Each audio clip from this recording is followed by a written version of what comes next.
Good morning, happy Sunday. Welcome back to my channel Sarika cool videos. నేను మీ Sarika.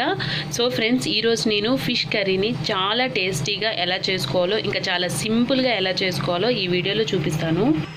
So friends, మనం fish తీసుకొచ్చుకున్న తర్వాత ఫిష్ని శుభ్రంగా clean చేసేసుకోవాలి. ఫిష్ ముక్కలకు వచ్చేసి ఇక్కడ చిన్న బ్లాక్లో లేయర్ లాగా ఉంటుంది, ఆ లేయర్ని కూడా తీసేయండి, ఎందుకంటే అది చేదుగా ఉంటుంది. ఆ లేయర్ తీసేసి శుభ్రంగా క్లీన్ చేసేసుకోవాలి. తర్వాత ఇందులో పసుపు ఇంకా కారం కొంచెం ఆయిల్ వేసి మొత్తం ముక్కలకి పట్టించేసి పక్కన పెట్టుకోవాలి. తర్వాత మనకు కావాల్సినవి ఏంటంటే కొన్ని ఆనియన్ ముక్కలు, ఇంకా పచ్చిమిరపకాయలు ఇలా మధ్యకు చీల్చుకోవాలన్నమాట వాటిని. తర్వాత వచ్చేసి మసాలా, ఇది చూడండి, ఇందులో అల్లము ఇంకా ఎల్లిపాయలు, కొన్ని ధనియాలు, యాలకులు మొత్తం మిక్సీ పట్టేసుకోవాలి. సో ఇందులో ఆనియన్ కూడా నేను యాడ్ చేశాను. ఆనియన్ వేసి ఇలా మెత్తని పేస్ట్ లాగా పట్టేసుకోవాలి. ఇంకొచ్చేసి చింతపండు గుజ్జు అనమాట, చింతపండును నానబెట్టేసుకోవాలి. సో ఇంతేనండి. ఇంకా లాస్ట్ మనం యాడ్ చేసుకోవాలంటే ఫిష్ మసాలా అనమాట. సో దానికి కూడా నేను చూపిస్తాను ఇప్పుడు. దానికి కూడా ఏం లేదండి, కొన్ని మెంతులు ఇంకా జీలకర్ర ఫ్రై చేసేసుకొని మెత్తటి పొడి కొట్టేసుకోవాలి. అది వేసుకుంటే సరిపోతుంది.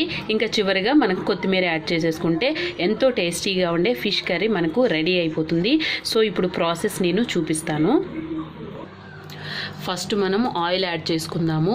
నేను ఇక్కడ 1.5 kg ఫిష్ తీసుకున్నానండి. దానికి 2 నిమ్మకాయలంతా చింతపండు తీసుకున్నాను. చేపలకి ఎప్పుడైనా కొంచెం ఆయిల్ అనేది ఎక్కువే పడుతుందన్నమాట. చేపలకి ఇంకా మటన్కి కొంచెం ఆయిల్ ఎక్కువే వేసుకోవాలి. చికెన్కి అయితే అవసరం లేదండి. సో ఆయిల్ వేసుకున్నాం కదా, ఆయిల్ కొంచెం హీట్ అయ్యేంత వరకు వెయిట్ చేద్దాం.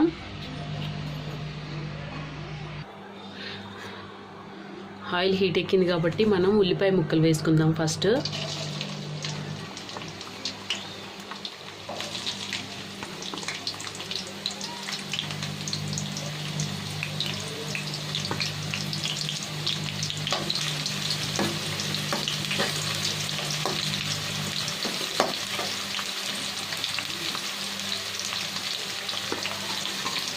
తర్వాత పచ్చిమిరపకాయ ముక్కలు యాడ్ చేసుకోవాలి.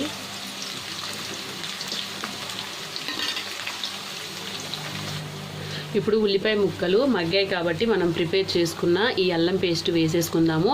ఇది మొత్తం అల్లం కాదండి, ఇది అల్లము, ఎల్లిపాయలు, ఇంకా కొన్ని ధనియాలు, ఇందులో ఉల్లిపాయ కూడా వేసానండి. నేను 2 ఉల్లిపాయలు తీసుకున్నాను, ఎందుకంటే గ్రేవీ కోసం అనమాట. దీనివల్లనే మన కర్రీకి చాలా టేస్ట్ వస్తుంది.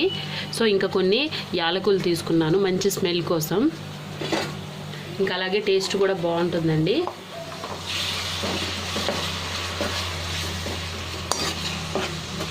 మొత్తం కలిపేసుకోవాలి.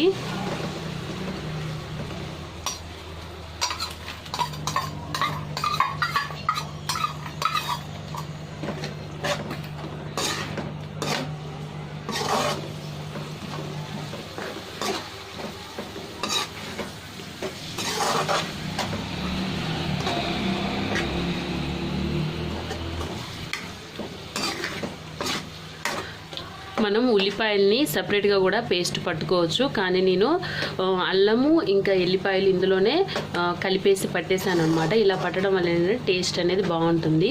సపరేట్గా పడితే ఏంటంటే కొంచెం అల్లం సపరేట్ స్మెల్ అనేది ఎక్కువ వస్తుంది అనమాట.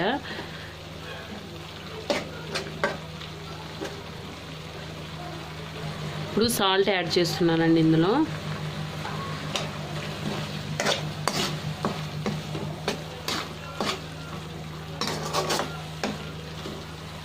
మనం ఫిష్ ముక్కలు కూడా సాల్ట్ యాడ్ చేయొచ్చు, కానీ ఫిష్ కాబట్టి మనం పర్ఫెక్ట్గా కలపలేం కాబట్టి నేను, ఎందుకంటే ఒక్కో దగ్గర సాల్ట్ ఎక్కువగా ఉండొచ్చు కాబట్టి ఇందులో మనం ఈ గ్రేవీ ఈ పేస్ట్లో వేసుకుంటే చక్కగా పడుతుందన్నమాట ముక్కలకు కూడా.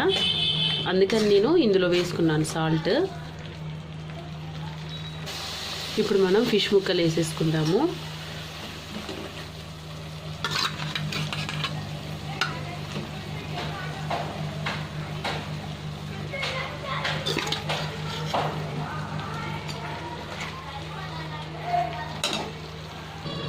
ఫిష్ మొత్తం వేసుకున్నాను. మనం ఏంటంటే చాలా స్లోగా కలుపుకోవాలన్నమాట, ఎందుకంటే ఫిష్ అనేది విడిపోతుంది. కాబట్టి మనం చాలా స్లోగా మసాలా అంతా ఫిష్కు పట్టేలాగా నీట్గా పెట్టేసుకుంటే సరిపోతుందన్నమాట. లేదు అంటే మనం గంజుతో కూడా ఇలా తిప్పేసి కలిపేసుకోవచ్చు. కొంచెం సేపు మనం మగ్గనిద్దామండి. ఇప్పుడు ఒక 5 మినిట్స్ మనం మగ్గించుకున్నాం కదండి. ఇప్పుడు చింతపండు వేసేద్దాము. చింతపండు గుజ్జు ఇలా తీసుకోవాలి. ఇప్పుడు వేసేద్దాము.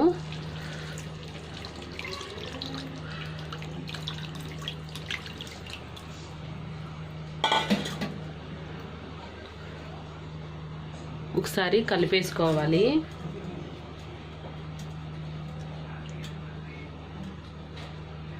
ఇలా కలుపుకుంటే ఆ గుజ్జు మొత్తం కింద అడుగుకి వెళ్ళిపోతుంది అన్నమాట.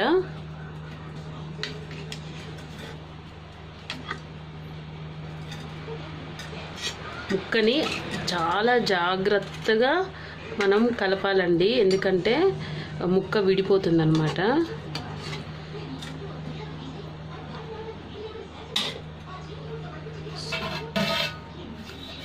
సో ఇంతేనండి. ఇప్పుడు మన కర్రీ కొద్దిసేపు వరకు ఉడికించుకుందాము.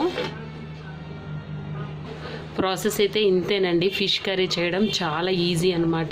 సో ఇప్పుడు మనం ఒక 10 మినిట్స్ వరకు ఉడికించుకున్న తర్వాత, 10 మినిట్స్ కూడా పట్టకపోవచ్చు ఎందుకంటే ఫిష్ చాలా త్వరగా ఉడుకుతుంది.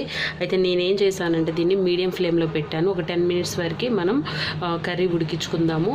సో ఇప్పుడు మసాలా ప్రిపేర్ చేస్తాను. మసాలా పొడి ఏం లేదండి, జీలకర్ర, కొన్ని మెంతులు అనమాట. వాటిని ఫ్రై చేసేసి మెత్తగా పొడి కొట్టుకోవాలి. సో చూద్దామండి. చూడండి, మనకి ఇంకా కర్రీ రెడీ అయిపోయినట్టే అనమాట. నేను చెప్పాను కదండి, మీరు కావాలి అని అనుకుంటే ఫిష్ మసాలా మనకి ప్యాకెట్స్ దొరుకుతాయి.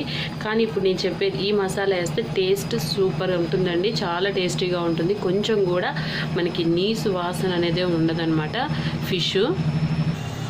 సో ఇదేనండి, కొన్ని మెంతులు, ఇంకా కొన్ని జీలకర్ర, మెంతులు, ఇంకా కొంచెం వామ్ కూడా వేసుకొని బ్రౌన్ కలర్ వచ్చేలాగా ఫ్రై చేసేసుకొని ఇలాగ మెత్తగా మనం మిక్సీ పట్టేసుకోవాలన్నమాట. దీన్ని వేసుకుంటే చాలా టేస్ట్ ఉంటుందండి. ఇంకా అంతే, మనకి ఫైనల్ కర్రీ అంతా అయిపోయినట్టే. ఇంకా లాస్ట్కి ఏంటి అంటే మీ ఇష్టం ఉన్న వాళ్ళు కొత్తిమీరతోటి గార్నిష్ చేసుకోవచ్చు. కొత్తిమీర కూడా వేసుకుంటే ఇంకా సూపర్గా ఉంటుందన్నమాట. సో చాలా సింపుల్గా చేసుకోవచ్చు అండి ఫిష్ కర్రీ, ఎంత ఈజీగా అన్నమాట.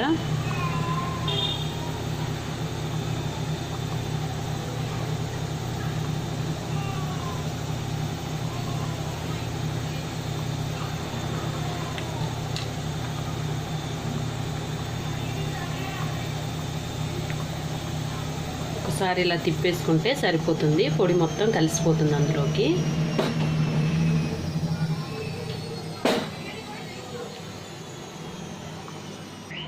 సో ఇంతేనండి, ఎంతో టేస్టీగా ఉండే ఫిష్ కర్రీ మనకు రెడీ అయిపోయింది. నా కర్రీ కనుక మీకు నచ్చినట్టయితే ఒక లైక్ ఇవ్వండి. అలాగే మీ ఫ్రెండ్స్కి కూడా షేర్ చేయండి. నా ఛానల్ని తప్పకుండా సబ్స్క్రైబ్ చేసుకోండి. So friends, bye.